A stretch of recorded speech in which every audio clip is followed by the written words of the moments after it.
안녕하세요, 여러분. 참니입니다. 자아는 현실로부터 나 자신을 분리시키기 위해 경계를 만든다. 그러나 그 경계는 실제하지 않는다. 그것은 마음이 만든 상징이다. 이 말은 켄 윌버의 무경계의 핵심 메시지입니다. 즉, 현실이 마음의 구조와 의식의 경계에 따라 구성된다는 것이죠.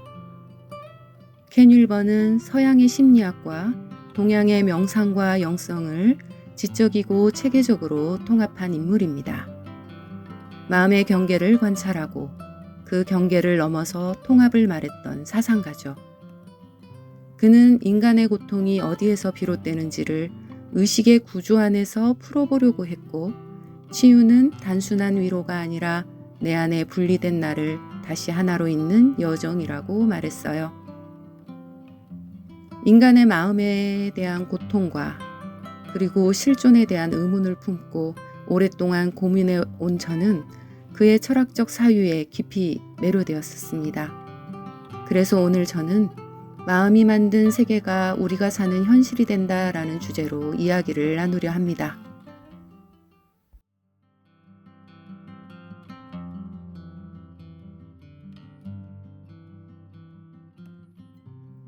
한번 상상해 보시겠어요? 당신이 세상에서 처음 태어나 눈을 떴는데 이 세상이 전부 낯설고 아무것도 이해되지 않는 상태인 거예요. 소리도 있고 빛도 있지만 그게 뭔지 모른 채 그냥 자극만 느껴질 뿐이죠. 세상은 있는데 나는 그걸 구별할 수도 설명할 수도 없는 상태. 켄 윌버는 이 상태를 무경계 의식이라고 말해요. 세상과 내가 하나로 뒤섞여 있고 아직 나라는 개념조차 없는 의식의 원형 상태. 이것이 우리가 처음 경험하는 존재하지만 아무것도 이해하지 못하는 의식 이전의 상태예요.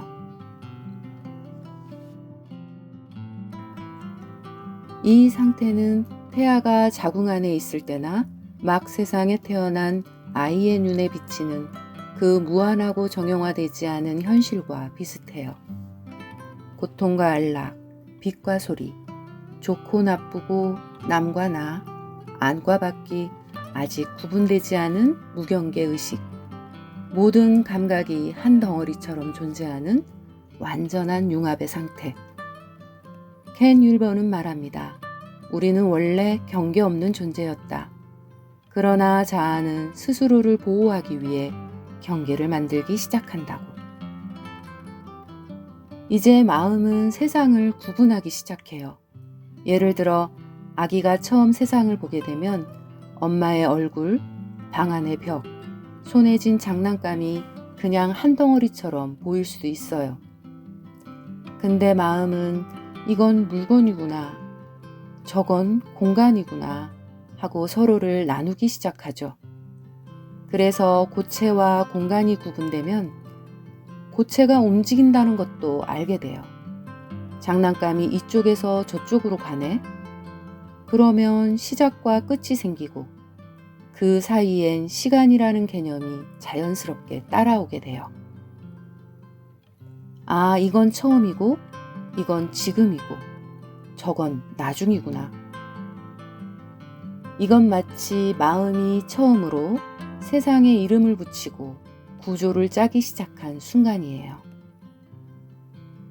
우리가 흔히 듣는 빛이 있으라, 열매를 맺고 번성하라. 이런 창세기의 구절처럼 어쩌면 우주의 선언이 아니라 마음의 선언일 수도 있죠. 이건 여기, 이건 다르고, 이건 움직이고 있어. 이렇게 마음이 세상을 이해하는 방식을 설계하기 시작한 거예요. 세상은 그대로였지만 그걸 구분해서 받아들이는 마음이 만들어지면서 비로소 현실이라는 의식이 생겨난 거죠.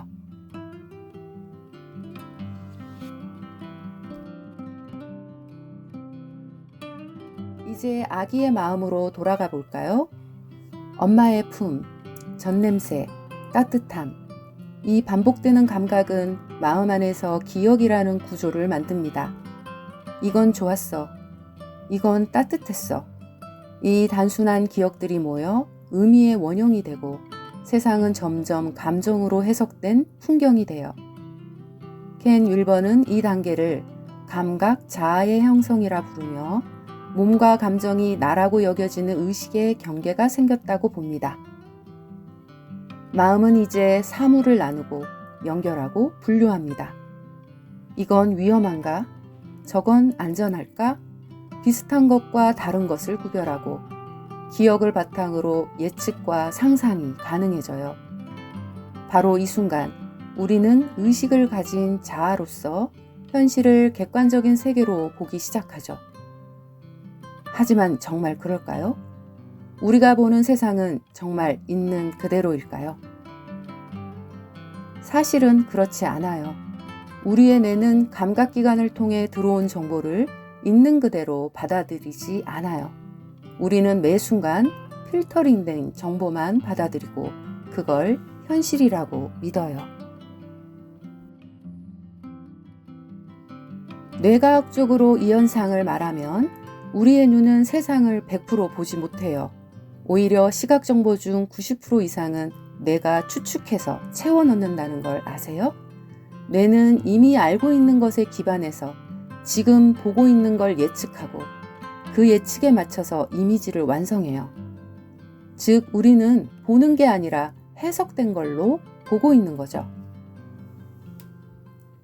두 번째, 심리학적으로 말하면 우리가 어떤 감정을 느끼고 있느냐에 따라 같은 상황도 전혀 다르게 해석해요.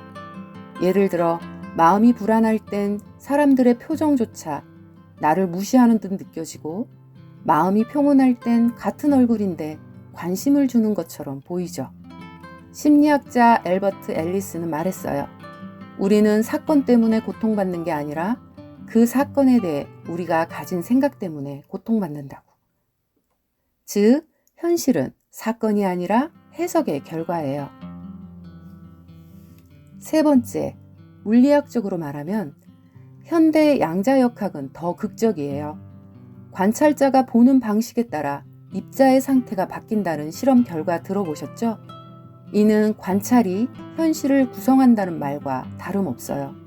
즉, 보는 방식이 존재를 결정한다는 거죠. 정리하자면 우리는 세상을 있는 그대로 보는 게 아니에요. 뇌는 기억과 기대를 바탕으로 예측하고 마음은 감정과 신념으로 해석하고 의식은 그 해석을 현실이라고 믿는 거죠. 이 모든 작용을 통해 우리는 자신만의 주관적인 우주 속에서 살아가고 있는 거예요.